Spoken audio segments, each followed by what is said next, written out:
Hi guys, I hope everybody's had a good socially distant semester. To be honest, I've been getting a little stir crazy as the weather starts getting nice, and I just want to be with my friends on a patio, drinking a beer, playing games, having laughs.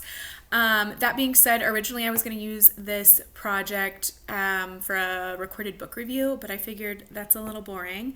And whenever else will I have an upper division English class where I could review the ingredients for a margarita? So that's what I'm going to be doing today. I am a server and a bartender, obviously, before the COVID hit, and have been laid off since March. So I've been going a little stir crazy about not working, and have used this time to perfect a margarita recipe. And I gotta say, you guys, it turned out really good. And I'm a snob for margaritas. So I feel like this has been a productive time. A lot of tequila has been consumed. And that quarantine 15 is here for the summer, honey. So get ready for it. This is going to be my review on a lime juice. So normally I use fresh lime. Obviously, if it's available, that's what you have, and it's the less expensive option, go for the fresh. I was finding though that I was buying a bunch of limes and they were going bad quicker than the amount of time in which I could use them, or they would get kind of dehydrated as citrus fruits tend to do here. And I didn't have a lot of room in my fridge for them because my roommate and I had stocked up on a bunch of foods so that we wouldn't have to be going to the grocery store every 30 seconds and be responsible and do our part to be socially distancing. So I made it my mission to find a concentrate or a pre-squeezed option in a bottle that would keep in a pantry or take up as minimum space in the fridge as possible, and I found it. So this is the Santa Cruz Organic lime juice. They have a variety of different options. I've also tried their lemon juice, really good as well. In my opinion, I tried quite a few different kinds, the generic brand, the real lime, real lemon, like all of those different ones. And yes, they're less expensive, but flavor-wise, I think you compromised on that. You can just tell that they aren't freshly squeezed. It kind of has a tinny flavor to it, metallic-y almost. So I just wasn't a fan. And it might be fine for like cooking purposes, but as far as like a beverage, it's going to be served cold. Those flavors are really enhanced. And it's really important to have high quality ingredients. So I found that this is the most cost effective, and at certain times, especially when it's on clearance, it's cheaper to use this than it is lime. So it has 16 ounces in here. The margarita recipe that I have crafted calls for 1 ounce of lime juice per margarita. So you get 16 servings out of here. Prior to opening, it can hang out in your pantry. It does not have to be refrigerated. Once it's open, you do want to keep it refrigerated. But it's super great, way less work. It's really easy if you're going to be making like a whole pitcher of something, whether that's limeade or a margarita.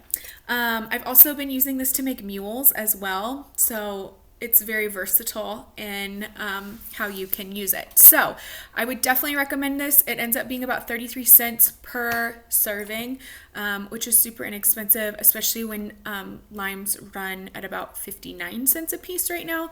And usually I'll use a whole lime for a margarita. So half of it is with the juice, and then you use the other half for garnish, or if you're making it in the individual that you're making it for or yourself prefers it a little bit more tart over than sweet, then you'll use a little bit more lime. So this is the base, and it's so good. I find this at King Soopers. They also have a lot of other juice options. So in addition to the lemon, they have a passion fruit and some other fun flavors that would be really good mixers for flavored margaritas. I have yet to try that, but that is my next mission the next time I go to the grocery store. So now I'm going to give you the little margarita recipe for you to try sometime over this summer, and then you'll just have to let me know what you think. So I'm going to be using a measuring tool that we use while bartending.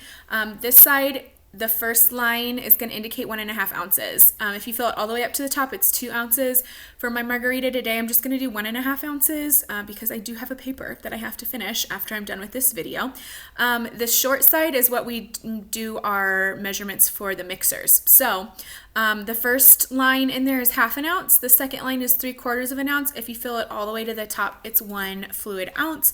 There are resources online too where you can Google those, but if you're taking advantage of this time at home and are making more of your own drinks, this may seem like not a super necessary tool, but most mixed drinks are recipes that are in ounces, so it makes it really easy where you're not having to like convert how many tablespoons and how many ounces and all that. Like this just makes it really easy, plus then you can feel like an actual bartender and impress your friends. So to start this recipe off, it's going to be 1 ounce of lime juice. I like my margaritas a little bit more on the tart side, so you're going to fill up the short side all the way to the top till you see a little surface tension. And you're going to pour it. I don't have margarita glasses. Ironic, I know. So I have a little stemless wine glass. I put the ice in it. So I put the lime in first. I like to put the ice in first so it can kind of be chilling as I'm building the drink. If you have a shaker, you can build it in there and then pour it over fresh ice. I also have a really old fridge, so I use like the old-fashioned ice trays. So those are like rationed as they can be created. Next, you're going to use a tequila that you have on hand, whatever you like. Normally, I love using Espolón. That's my favorite tequila. Any Blanco tequila is my preference. I don't love the smokiness of a mezcal, so that's why I'm going to use a Blanco. The Altos brand was on sale though, so that's what I got. So that's what I'll be using today. And I'll be using 1.5 ounces of tequila. If you're wanting a little bit more of a punch or you like more of a tequila profile, then go ahead and bump that up and do 2 ounces.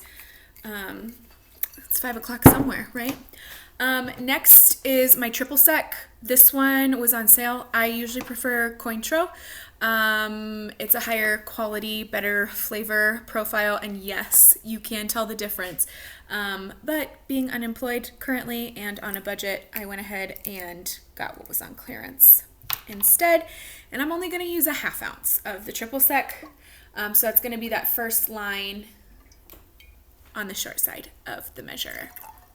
Okay, now if you don't love the acidity of lime or you're using a cheap triple sec like I used, you're just going to give it a little splash, or if you have fresh orange, a little squeeze of fresh orange juice. And when I say a splash, like a 1/2 ounce, you can do more if you like. I just don't feel like it needs it. So just a little splash, or you can use your little measurer. So then you can shake, stir it, do whatever you want. If you like a salt or a sugar rim, you do that in another glass. If you want it to be not as strong on the tequila flavor profile, I really love mixing these in with tequila and vodka-based drinks. It offers a really subtle fruit profile flavor to it. This one's pineapple. The clementine is really good. The grapefruit is really good. Where you can put a couple splashes of that, it gives it a little bit of a fizz and lightens it up a little bit. So not necessarily a traditional margarita, but a good option to kind of play around with it. Anyway, I hope that was fun. If you guys end up trying those juices, let me know what you think, or if you have a favorite juice. I am always looking to expand on my mixology knowledge and my home bar stuff. So cheers. I hope everybody has a great finals, and hopefully we'll have classes together in the future.